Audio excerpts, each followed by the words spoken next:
बिस्मिल्लाहिर्रहमानिर्रहीम। प्यारे बच्चों, आज हम 6 क्लास का जो है यूनिट नंबर 1 उसका लेक्चर नंबर 1 जो है वो पढ़ेंगे। और इसका यूनिट नंबर 1 जो है इसका लेक्चर जो है वो टॉपिक इसका जो है वो सेट के बारे में है कि सेट क्या चीज़ होती है। ये नाम आपने पहले कई बार सुना और पढ़ा भी है कि set a collection of distinct and well-defined objects is called a set। कि चंद वाज़ेह और मुख्तलिफ इशिया के मजमूए को हम सेट कहते हैं। वाज़ेह से मतलब कि वो चीज़ें जिन्हें हम महसूस कर सकते हैं, देख सकते हैं, छू सकते हैं, और इसके अलावा मुख्तलिफ हों, एक जैसी जो है उस ना चीज़ें हों, बल्कि एक चीज़ जो है वो दूसरे से मुख्तलिफ हो, उसे हम क्या कहते हैं? सेट। इस सेट को जो है वो आइडिया जो पहली दफ़ा जो जिसने दिया इस क्लास में जो है हमने पढ़ा 19th सेंचुरी यानी 19वीं सदी में George canter was the first mathematician who gave the proper idea of a set। कि जॉर्ज नामी जो शख्स था उसने पहली दफा 19वीं सदी में इसका जो है वो आइडिया मुतारिफ करवाया, और इसकी बहुत सारी आगे अकसाम भी हैं, ब्रांचेस भी हैं। लेकिन आपके टॉपिक में, आपके इस पहले यूनिट में हम मेन चीजें जो पढ़ने जा रहे हैं वो सेट की जो इस्तेमाल है उन्हीं के बारे में आपको आगे देंगे। पहले है कि सेट को हमें तो बारे पता चल गया कि चंद वाज़ेह और मुख्तलिफ इशिया जो है उनके मजमूए को सेट कहते हैं। लेकिन अब सेट जो होता है उसके अंदर जो एलिमेंट होते हैं, नंबर होते हैं, किन किन चीजों से जो चीजें को सेट बनता है, और जो चीजें होती हैं उनको हम क्या कहते हैं?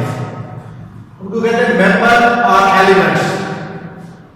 अब सेट जो होता है उसे कोई भी जो है जब हम सिंगुलर फॉर्म में लिखें उसे क्या करते हैं?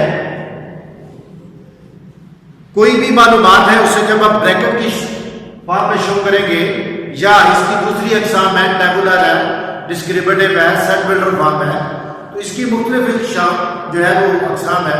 लेकिन अगर कोई चीज इस ब्रैकेट के अंदर लिखी हुई आती है तो हम उसके बारे में कहते हैं कि भाई फलां ABC का सेट है, अल्फाबेट का सेट है, नेचुरल नंबर का सेट है। अब the object of a set are called its members और एलिमेंट्स। जो सेट होता है उसके जो मेंबर होते हैं यानी उसके अंदर जो नंबर शामिल होते हैं वो उसके क्या कहलाते हैं? मेंबर कहलाते हैं, या उन्हें दूसरे लफ्ज़ में एलिमेंट भी कहते हैं। फॉर एग्जाम्पल ABC ये एक हमारे पास सेट है। अब इसमें A, B और C जो है वो इसके मेंबर है या एलिमेंट है, इसके मेंबर या एलिमेंट है।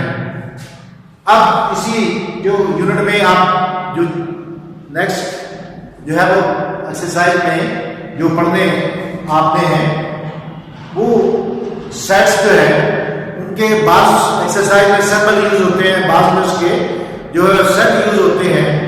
और टेबुलर फॉर्म में अगर आए तो हमने उसको सिंबल फॉर्म में कैसे लिखना है, और अगर उसका सिंबल आ जाता है तो उसको हमने डिस्क्रिप्टिव फॉर्म में लिखना है। तो किस तरह हम लिख सकेंगे डिस्क्रिप्टिव फॉर्म में? तो तभी बेटा लिख सकेंगे जब हमें मालूम होगा कि फलां सिंबल अगर आ जाए तो ये फलां नंबर का सेट होता है, अगर उसका सिंबल ये हो तो ये फलां नंबर का सेट है। इसी तरह अगर नेचुरल नंबर आ जाता है लिखा हुआ set of a natural number, तो हमें मालूम होना चाहिए कि नेचुरल नंबर जो होते हैं उनका सिंबल कौन सा है। तो उसके बारे में ये चंद हमारे पास जो दिए गए हैं सेट्स, इंपॉर्टेंट सेट जो ज्यादा है जो यूज हो रहे हैं इस यूनिट में। सेट ऑफ नेचुरल नंबर्स, इसका सिंबल बेटा n है। इसका सिंबल क्या है? n है। और नेचुरल नंबर होते कौन से हैं? कि तमाम काउंटिंग नंबर यानी 1 2 3 अप टू सो ऑन, यानी काउंटिंग नंबर कंटिन्यूस है, जारी है। ये इनफिनिट है, खत्म नहीं होते। तो साबित हुआ कि इनका सैंपल जो है वो n है, और जो नंबर नेचुरल नंबर होते हैं वो अगर हमारे पास टेबुलर फॉर्म में आए तो हम इसे टेबुलर फॉर्म इस तरह लिखेंगे, और डिस्क्रिमिनेटिव फॉर्म में आएगा तो हम इस फॉर्म में लिखेंगे, तो तब हमारी जो है वो जो क्वेश्चन की रिक्वायरमेंट वो पूरी होगी। Number 2, set of even number. Set of even number, even number जो होता है उसका सैंपल होता है ई। उसका सैंपल क्या होता है? ई। और वो जो इवन नंबर होते हैं वो कौन से होते हैं? 2, 4, 6, 8 अप टू 1, यानी 2 से स्टार्ट होते हैं और आगे कंटिन्यूस है जब तक काउंटिंग है। ये नंबर जो है उस वक्त तक जारी है, ये इनफिनिट है, खत्म नहीं होते। अब यहां पे सवाल क्या होता है पैदा कि हमारे पास जो इवन नंबर होते हैं वो कौन से होते हैं, हम कैसे पहचान कर पाएंगे कि इवन नंबर कौन से हैं? और इवन नंबर में हमें जो देखना है वो ये देखना है कि which numbers are divisible by 2 called even number, कि जो नंबर 2 पर यानी 2 पर पूरे पूरे तकसीम हो जाते हैं वो नंबर जो होते हैं वो इवन नंबर कहलाते हैं। दोबारा सुने, which numbers are exactly divisible by 2 are called even number. अब नेक्स्ट नंबर जो हमारे पास क्या है? Set of odd number. उसका सिंबल क्या है? ओ है। उसका सिंबल क्या है? ओ है। और ऑड नंबर कौन से होते हैं? 1, 3, 5, 7, 9 अप टू 100 के वो नंबर। अब इसके बारे में जो है वो डिफाइन आपको आसानी से करना समझ में आ जाएगा कि which numbers are not exactly divisible by 2। Which numbers are not exactly divisible by 2, कि जो आधार पूरी यानी मुकम्मल तौर पर 2 पर पूरे तकसीम नहीं होते, वो आधार जो होते हैं या वो हिस्से जो होते हैं वो ऑड नंबर कहलाते हैं। इसके बाद सेट ऑफ होल नंबर्स। इसका सिंबल क्या है? W। इसका सिंबल क्या है? W। और ये 0, 1, 2, 3 अप टू 100। अब होल नंबर बेटा कौन से होते हैं? A collection of 0 and natural number. 0 and natural number called whole number. 0 और नेचुरल नंबर इकट्ठे किए जाएं तो वो होल नंबर बन जाते हैं, और होल नंबर जो होते हैं वो 0 से स्टार्ट होते हैं। Next, set of prime numbers.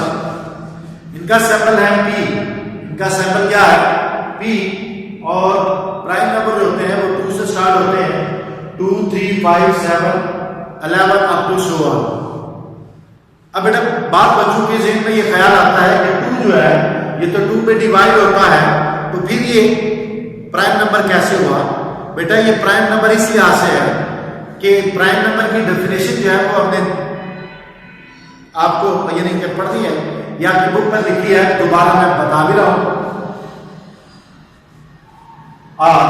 Which numbers are having only 2 factors? Numbers are having only 2 factors. One and itself are called prime number. Are called prime number. जो आधार सिर्फ 2 आद रखते हैं, यानी 2 डिजिट पर तकसीम होते हैं, एक अपने आप पर और एक पर।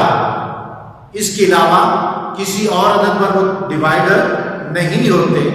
ऐसे जो आधार है, ऐसे जो डिजिट्स हैं, हम उन्हें क्या कहते हैं कि वो प्राइम नंबर है। तो सो इस लिहाज से 2 जो है ये प्राइम नंबर भी है और इवन नंबर भी है। इवन इस लिहाज से है कि ये 2 पर पूरा डिवाइड हो जाता है, और प्राइम इस लिहाज से है कि ये सिर्फ 1 और अपने आप के अलावा किसी और पे डिवाइडर नहीं होता। नेक्स्ट बेटा, set of composite numbers. Set of composite numbers, इसका सिंबल बेटा है C, और ये स्टार्ट होते हैं 4 से। 4, 6, 8, 10 अप टू 100। अब बेटा कंपोजिट नंबर कौन से होते हैं? तो which number are having more than 2 factors? Prime number में क्या था? Only 2 factors. इसमें क्या है? More than 2 factors. Called composite numbers, कि जो आधार या जो डिजिट्स यानी कि 2 से ज्यादा, more than 2 factors, which numbers are having more than 2 factors called composite numbers. अब वो आधार जो 2 से ज्यादा हिस्सों पर तकसीम होते हैं, डिजिट पर डिवाइड हो जाते हैं, उनको हम क्या कहते हैं? कंपोजिट नंबर यानी मुरक्कब आधार कहते हैं।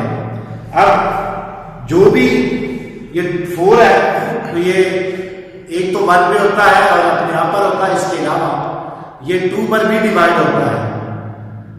6 इसकी भी यही कंडीशन है, 1 पे, 2 पे, 3 पे और अपने यहाँ पे डिवाइड होता है। सो इस तरह के आगे तमाम जो डिजिट आते हैं वो सारे कंपोजिट कहलाते हैं। ये था आज का टॉपिक और आपने दोबारा इसको अपनी कलम से नोटबुक पे सॉल्व करना है और अच्छी तरह जो है वो समझना है।